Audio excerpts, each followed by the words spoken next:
Радмиру Аюпову 17 лет. В этом году он закончил 10 класс 9 лицея. Обычный юноша, на первый взгляд, на деле оказался талантливым изобретателем. С 7 класса Радмир посещает различные технические объединения в Центре детского творчества, хотя интерес к данному направлению проявился у него еще в детстве.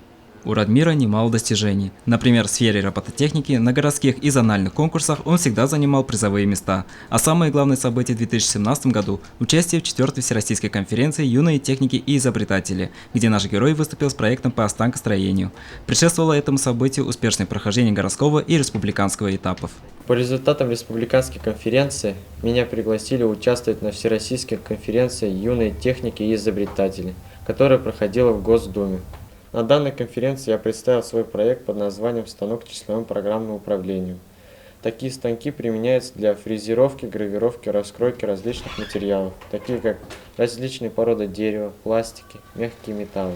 Конечно, в любом деле нужны советы, подсказки и помощь, а также толчок в правильном направлении. Сергей Малоземов, педагог дополнительного образования Центра детского творчества, является руководителем Радмира по проекту. Именно Сергей Иванович подсказал саму идею, а дальше юноша самостоятельно завершил всю работу.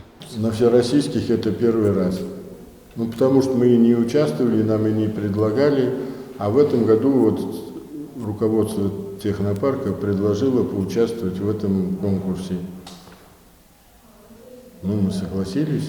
Идея была совместная, объяснил, как, с чего начать, а затем уже он со своей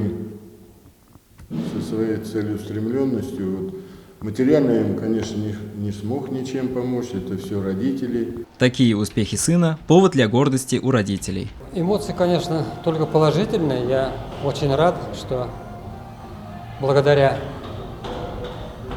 Сергею Ивановичу он сумел, как говорится, выбиться в лидерах по республике и в этом году впервые принял активное участие на всероссийской конкурсе. Я надеюсь, что работа с Сергеем Ивановичем в дальнейшем продолжится на будущий год.